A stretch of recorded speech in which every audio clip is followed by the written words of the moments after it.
Welcome back. ಸಚಿವ ಸಂಪುಟ ಪುನರ್ರಚನೆಗೆ high command ನಿರ್ಧಾರ ಮಾಡಿದೆ. ನಾಳೆ ಹೈಕಮಾಂಡ್ ನಾಯಕರ ಜೊತೆ ಸಿಎಂ ಡಿಸಿಎಂ ಚರ್ಚೆಯನ್ನ ಮಾಡಲಿದ್ದಾರೆ.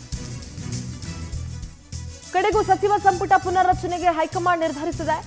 ನಾಳೆ ಹೈಕಮಾಂಡ್ ನಾಯಕರ ಜೊತೆ ಮುಖ್ಯಮಂತ್ರಿ ಹಾಗೆ ಉಪಮುಖ್ಯಮಂತ್ರಿ ಇಬ್ರು ಕೂಡ ಚರ್ಚಿಸುತ್ತಾರೆ.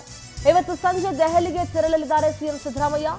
ಸಿಎಂ ಡಿಸಿಎಂ ಭೇಟಿ ಮಾಡಿ ಲಾಬಿ ನಡೆಸ್ತಾ ಇದ್ದಾರೆ ಆಕಾಂಕ್ಷಿಗಳು. ಮತ್ತೊಂದು ಕಡೆ ಸಂಪುಟದಿಂದ ಕೈ ಬಿಡದಂತೆ ದೆಹಲಿ ಚಲೋ. ಕೆಲ ಆಪ್ತ ಮಂತ್ರಿಗಳನ್ನೇ ಕೈ ಬಿಟ್ಬಿಡ್ತಾರಾ ಸಿಎಂ ಸಿದ್ದರಾಮಯ್ಯ? ಸಂಭಾವ್ಯ ಸಚಿವರು ಯಾರು, ಯಾರಿಗೆ ಕೊಡ್ತಾರೆ, ಯಾರನ್ನ ಕೈ ಬಿಡಬಹುದು ಅಥವಾ ಯಾರಿಗೆ ಮತ್ತೆ ಸ್ಥಾನ ಸಿಗಬಹುದು ಸಂಪುಟ ಪುನರ್ರಚನೆ ಆದಾಗ ಅನ್ನುವಂಥ ಒಂದಷ್ಟು ಪ್ರಶ್ನೆಗಳಿದೆ. ಸಂಭಾವ್ಯ ಸಚಿವರು ಯಾರ್ಯಾರು ಅಥವಾ ಯಾರನ್ನ ಹೊರಗಡೆ ಕಳಿಸಬಹುದು, ಅಂದ್ರೆ ಸಂಪುಟದಿಂದ ಕೈ ಬಿಡಬಹುದು ಅಂತ.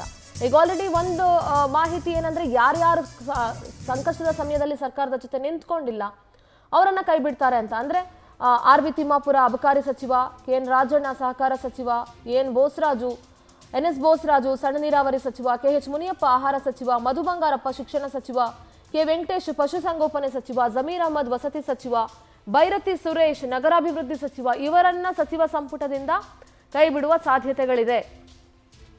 ನಮ್ಮ ಪ್ರತಿನಿಧಿ ಆನಂದ್ ನೇರ ಸಂಪರ್ಕದಲ್ಲಿ ಜಾಯ್ನ್ ಆಗ್ತಾ ಇದ್ದಾರೆ. ಆನಂದ್, ಫೈನಲಿ ಸಚಿವ ಸಂಪುಟ ಪುನರ್ರಚನೆಗೆ ಹೈಕಮಾಂಡ್ ಕೂಡ ನಿರ್ಧಾರ ಮಾಡಿದೆ. ಹೀಗಾಗಿ ಮುಖ್ಯಮಂತ್ರಿಗಳ ಹಾಗೆ ಉಪಮುಖ್ಯಮಂತ್ರಿಗಳ ಜೊತೆ ಚರ್ಚೆ ಕೂಡ ನಡೆಯುತ್ತೆ. ಸೊ ಇಲ್ಲಿ ಪ್ರಶ್ನೆ ಏನಂದ್ರೆ, ಕಾಂಗ್ರೆಸ್ನಲ್ಲಿ ಸಾಕಷ್ಟು ಜನ ಆಕಾಂಕ್ಷಿಗಳಿರೋದ್ರಿಂದ ಇರೋರಲ್ಲಿ ಯಾರನ್ನ ಕೈ ಬಿಡ್ತಾರೆ, ಯಾರನ್ನ ಸೇರಿಸ್ಕೊಳ್ತಾರೆ ಅಂತ. ಈಗ ಒಂದ್ ಕಡೆ ಇರೋರನ್ನ ತೆಗಿಬೇಕು ಅಂತ ಅಂದಾಗ ಅದರಲ್ಲಿ ಬಹುತೇಕ ಮಂದಿ ಸಿಎಂ ಹಾಗೂ ಡಿಸಿಎಂನ ಆಪ್ತರೇ ಇರೋದ್ರಿಂದ ಅವರನ್ನ ತೆಗಿತಾರಾ? ಇದು ಸರ್ಕಾರಕ್ಕೆ ಏನಾದ್ರು ಡ್ಯಾಮೇಜ್ ಆಗುತ್ತಾ, ಏನು ಎತ್ತ ಅನ್ನೋದ್ರ ಬಗ್ಗೆ ಚರ್ಚೆ ಮಾಡಬೇಕಾಗಿದೆ ಆನಂದ್.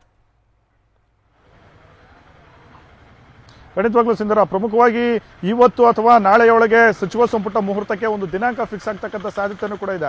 ಈಗಾಗಲೇ ಸಿಎಂ ಸಿದ್ದರಾಮಯ್ಯನವರು ದೆಹಲಿಗೆ ಹೋಗೋದಕ್ಕೆ ನಿರ್ಧಾರವನ್ನ ಮಾಡಿದ್ದಾರೆ. ಜೊತೆಗೆ ಸಿಎಂ ಡಿ.ಕೆ. ಶಿವಕುಮಾರ್ ಅವರು ಕೂಡ ಈಗಾಗಲೇ ದೆಹಲಿಯಲ್ಲಿ ಬೀಡು ಬಿಟ್ಟಿರ್ತಕ್ಕಂಥದ್ದು. ನಾಳೆ ಹೈಕಮಾಂಡ್ ನಾಯಕರನ್ನ ಭೇಟಿ ಮಾಡಿ ಸಚಿವ ಸಂಪುಟ ಪುನರ್ರಚನೆ ಬಗ್ಗೆ ಚರ್ಚೆ ಮಾಡತಕ್ಕಂಥ ಒಂದು ಎಲ್ಲ ಸಾಧ್ಯತೆಗಳು ಕೂಡ ಇರತಕ್ಕಂಥದ್ದು. ಇದ್ರ ಬೆನ್ನಲ್ಲೇ ಅಂದ್ರೆ ಸಚಿವ ಸಂಪುಟ ಪುನರ್ರಚನೆ ಒಂದು ಕಸರತ್ತು ಜೋರಾಗ್ತಿದ್ದ ಬೆನ್ನಲ್ಲೇ ಕೆಲವು ಆಕಾಂಕ್ಷಿಗಳು, ಸಚಿವಾಕಾಂಕ್ಷಿಗಳು ಯಾರಿದ್ದಾರೆ ಅವರು ದೆಹಲಿಗೂ ಕೂಡ ಹೋಗ್ತಾ ಇರ್ತಕ್ಕಂಥದ್ದು. ಟಿ.ಬಿ. ಜಯಚಂದ್ರ ಅವರು ಈಗಾಗಲೇ ದೆಹಲಿಯಲ್ಲಿ ಬೀಡು ಬಿಟ್ಟಿದ್ದಾರೆ. ಹಾಗೆ ಇನ್ನು ಕೆಲವು ಶಾಸಕರು ಸಚಿವ ಸ್ಥಾನಕ್ಕಾಗಿ ಡಿಮ್ಯಾಂಡ್ ಮಾಡ್ತಾ ಇದ್ದಾರೆ. ಮತ್ತೆ ಕೆಲವು ಹಿರಿಯ ಶಾಸಕರಿಗೆ ಸಚಿವ ಸ್ಥಾನ ಕಳೆದುಕೊಳ್ತಕ್ಕಂಥ ಒಂದು ಭೀತಿನೂ ಕೂಡ ಶುರುವಾಗಿರ್ತಕ್ಕಂಥದ್ದು.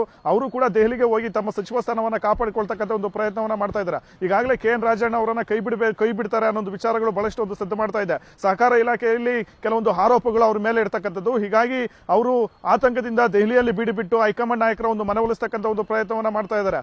ಇದ್ರ ಮಧ್ಯೆ ಸರ್ಕಾರಕ್ಕೆ ಯಾರೆಲ್ಲ ಒಂದು ಕಳಂಕವನ್ನ ತಂದಿದ್ದಾರೆ, ಜೊತೆಗೆ ಇಲಾಖೆಯಲ್ಲಿ ಸಮರ್ಪಕವಾಗಿ ಯಾರು ಕೆಲಸವನ್ನ ನಿಭಾಯಿಸ್ತಾ ಇಲ್ಲ ಅಂತವರನ್ನು ಕೂಡ ಕೈ ಬಿಡೋದಕ್ಕೆ ಸಿಎಂ ಸಿದ್ದರಾಮಯ್ಯನವರು ತೀರ್ಮಾನವನ್ನ ಮಾಡ್ಕೊಂಡಿರ್ತಕ್ಕಂಥದ್ದು. ಅಂದ್ರೆ ಈಗ ಆಪ್ತರನ್ನೇ ಕೈ ಬಿಡಬೇಕಾದಂತ ಒಂದು ಸಂದಿಗ್ಧ ಪರಿಸ್ಥಿತಿಯಲ್ಲಿ ಸಿಎಂ ಸಿದ್ದರಾಮಯ್ಯನವರು ಇದ್ದಾರೆ. ಪ್ರಮುಖವಾಗಿ ಜಮೀರ್ ಅಹಮದ್ ಅವರಿಂದ ಪಕ್ಷದಲ್ಲಿ ವಕ್ಫ್ ವಿಚಾರ ಆಗಿರ್ಬೋದು ಮತ್ತೆ ಇನ್ನಿತರ ವಿಚಾರಗಳ ಬಗ್ಗೆ ಸರ್ಕಾರಕ್ಕೆ ಪಕ್ಷಕ್ಕೆ ಕೆಲವೊಂದು ಮುಜುಗರ ಉಂಟಾಗಿದೆ. ಜೊತೆಗೆ ಬೈರತಿ ಸುರೇಶ್ ಅವರು ಸಚಿವರಾದ ಮೇಲೆ ನಗರಾಭಿವೃದ್ಧಿ ಇಲಾಖೆಯಲ್ಲಿ ಪ್ರಮುಖವಾಗಿ ಮುಡಾ ಹಗರಣ ಹೊರಗಡೆ ಬಂತು. ಹಾಗಾಗಿ ಈ ರೀತಿ ಯಾರು ಪಕ್ಷದಿಂದ ಮುಜುಗರ ಆಗ್ತಾ ಇದೆ ಅಂತವರನ್ನು ಕೂಡ ಕೈ ಬಿಡಬೇಕು ಅನ್ನೋ ಒತ್ತಾಯಗಳು ಕೇಳ್ಪಡ್ತಾ ಇದೆ.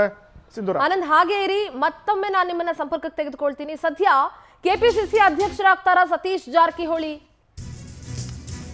ಸಿಎಂ ಸ್ಥಾನದ ರೇಸ್ ನಲ್ಲಿದ್ರು ಸತೀಶ್ ಜಾರಕಿಹೊಳಿ, ಈಗ ಕೆಪಿಸಿಸಿ ಅಧ್ಯಕ್ಷರಾಗ್ತಾರ? ಬಿಕಾಸ್ ಕೆಪಿಸಿಸಿ ಅಧ್ಯಕ್ಷ ಸ್ಥಾನದಿಂದ ಕೆಳಗಿಳಿಯೋದಕ್ಕೆ ಡಿ.ಕೆ. ಶಿವಕುಮಾರ್ ರೆಡಿ ಇದ್ದಾರೆ. ಸ್ಥಾನದಿಂದ ಮುಕ್ತಿಗೊಳಿಸುವಂತೆ ವರಿಷ್ಠರಿಗೆ ಡಿ.ಕೆ. ಶಿವಕುಮಾರ್ ಮನವಿ ಮಾಡ್ಕೊಂಡಿದ್ದಾರೆ. ಯಾಕಂದ್ರೆ ಒಟ್ಟೊಟ್ಟಿಗೆ 2-3 ಜವಾಬ್ದಾರಿಯನ್ನ ನಿಭಾಯಿಸೋದು ಕಷ್ಟ ಆಗ್ತಾ ಇದೆ. ಅಧ್ಯಕ್ಷ ಸ್ಥಾನವನ್ನ ಬೇರೆಯವರಿಗೆ ಕೊಡಿ ಅಂತ ಡಿ.ಕೆ. ಶಿವಕುಮಾರ್ ವರಿಷ್ಠರಿಗೆ ಹೇಳ್ತಾ ಇದ್ದಾರೆ. ಬಹಳಷ್ಟು ದಿನಗಳಿಂದ ವರಿಷ್ಠರ ಬಳಿ ಡಿಸಿಎಂ ಒತ್ತಾಯಿಸ್ತಾ ಇದ್ದಾರೆ. ಇವತ್ತು ಹೈಕಮಾಂಡ್ ಮಟ್ಟದಲ್ಲಿ ಈ ವಿಚಾರವಾಗಿ ಕೂಡ ಚರ್ಚೆ ಆಗುವಂತ ಸಾಧ್ಯತೆ ಇದೆ. ವರಿಷ್ಠರ ಜೊತೆ ಚರ್ಚೆಯನ್ನ ಮಾಡಲಿದ್ದಾರೆ ಸಿಎಂ ಹಾಗೆ ಡಿಸಿಎಂ ಇಬ್ರು ಕೂಡ. ನಿಮ್ಮ ಪ್ರತಿನಿಧಿ ಆನಂದ್ ನೇರ ಸಂಪರ್ಕದಲ್ಲಿದ್ದಾರೆ. ಆನಂದ್, ಈ ಕೆಪಿಸಿಸಿ ಅಧ್ಯಕ್ಷ ಸ್ಥಾನಕ್ಕೆ ಬಂದಾಗ ಈಗ ಸತೀಶ್ ಜಾರಕಿಹೊಳಿ ಅವರು ಕೂಡ ಸಾಕಷ್ಟು ಪ್ರಭಾವವನ್ನ ಹೊಂದಿದ್ದಾರೆ. ಅವರು ಸಿಎಂ ಸ್ಥಾನದ ರೇಸ್ ನಲ್ಲಿದ್ದವರು. ಸೊ ಹೀಗಾಗಿ ಅವರಿಗೆ ಕೆಪಿಸಿಸಿ ಅಧ್ಯಕ್ಷ ಸ್ಥಾನವನ್ನ ಕಟ್ತಾರಾ ಅಂತ? ಯಾಕಂದ್ರೆ ಡಿ.ಕೆ. ಶಿವಕುಮಾರ್ ಅವ್ರಿಗೆ ಆಲ್ರೆಡಿ ಆರಂಭದಿಂದಲೂ ಹೇಳ್ತಾ ಇದ್ರು, ನನಗೆ 2-3 ಸ್ಥಾನಗಳನ್ನ ನಿಭಾಯಿಸೋದಕ್ಕಾಗಲ್ಲ, so I am ready to resign ಅಧ್ಯಕ್ಷ ಸ್ಥಾನಕ್ಕೆ ಅಂತ ಹೇಳಿ. ಖಂಡಿತವಾಗ್ಲೂ ಸಿಂಧೂರ, ಈಗಾಗಲೇ ಸತೀಶ್ ಜಾರಕಿಹೊಳಿ ಅವರು ಕೂಡ ಆ ಬಗ್ಗೆ ಮಾತನಾಡಿರ್ತಕ್ಕಂಥದ್ದು. ಕೆಪಿಸಿಸಿ ಅಧ್ಯಕ್ಷ ಸ್ಥಾನವನ್ನ ಕೊಟ್ಟರೆ ನಿಭಾಯಿಸ್ತೀನಿ ಅನ್ನೋ ಒಂದು ಸಂದೇಶವನ್ನು ಈಗಾಗಲೇ ಹೈಕಮಾಂಡ್ ನಾಯಕರಿಗೂ ಕೂಡ ರವಾನೆ ಮಾಡಿರ್ತಕ್ಕಂಥದ್ದು. ಮತ್ತೊಂದು ಕಡೆ ಡಿ ಕೆ ಶಿವಕುಮಾರ್ ಅವರಿಗೆ ಸುಮಾರು 3-4 ಸ್ಥಾನಮಾನಗಳನ್ನ ಕೊಟ್ಟಿರ್ತಕ್ಕಂಥ ಹಿನ್ನೆಲೆಯಲ್ಲಿ ಪಕ್ಷದಲ್ಲಿ ಕೆಲ ನಾಯಕರಿಗೆ ಅಸಮಾಧಾನವಿದೆ. ಕೆಪಿಸಿಸಿ ಅಧ್ಯಕ್ಷರಾಗಿದ್ದಾರೆ, ಡಿಸಿಎಂ ಆಗಿದ್ದಾರೆ, ಜೊತೆಗೆ ನಗರಾಭಿವೃದ್ಧಿ, ಬೆಂಗಳೂರು ನಗರಾಭಿವೃದ್ಧಿ ಸಚಿವರಾಗಿದ್ದಾರೆ, ಮತ್ತೊಂದು ಕಡೆ ಜಲಸಂಪನ್ಮೂಲ, ಈ ರೀತಿ 4 ಖಾತೆಗಳನ್ನ ಹೊಂದ್ಕೊಂಡಿರೋದಕ್ಕೆ ಕೆಲವು ನಾಯಕರು ಅಸಮಾಧಾನವನ್ನ ವ್ಯಕ್ತಪಡಿಸಿರ್ತಕ್ಕಂಥದ್ದು. ಜೊತೆಗೆ ಡಿಸಿಎಂ ಡಿ ಕೆ ಶಿವಕುಮಾರ್ ಅವರಿಗೂ ಕೂಡ ಹೆಚ್ಚುವರಿ ಜವಾಬ್ದಾರಿ ಇರ್ತಕ್ಕಂಥ ಒಂದು ಹಿನ್ನೆಲೆಯಲ್ಲಿ ಇಲಾಖೆಗಳ ಕಡೆ ಹೆಚ್ಚು ಫೋಕಸ್ ಮಾಡ್ತಾ ಇಲ್ಲ. ಹೀಗಾಗಿ ಕೆಪಿಸಿಸಿ ಅಧ್ಯಕ್ಷ ಸ್ಥಾನದಿಂದ ಬಿಡುಗಡೆ ಮಾಡಿ ಅಂತ ಈಗಾಗಲೇ ಮನವಿಯನ್ನ ಮಾಡಿಕೊಂಡಿದ್ರು.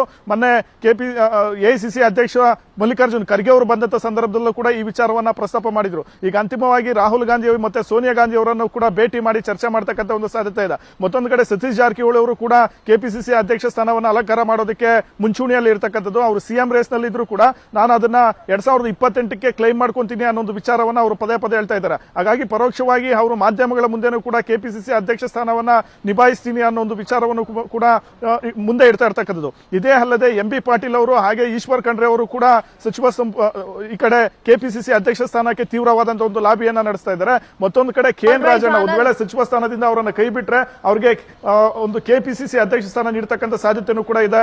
ಓಕೆ, ಥ್ಯಾಂಕ್ ಯು ಆನಂದ್ ನಿಮ್ಮೆಲ್ಲ ಮಾಹಿತಿಗೆ.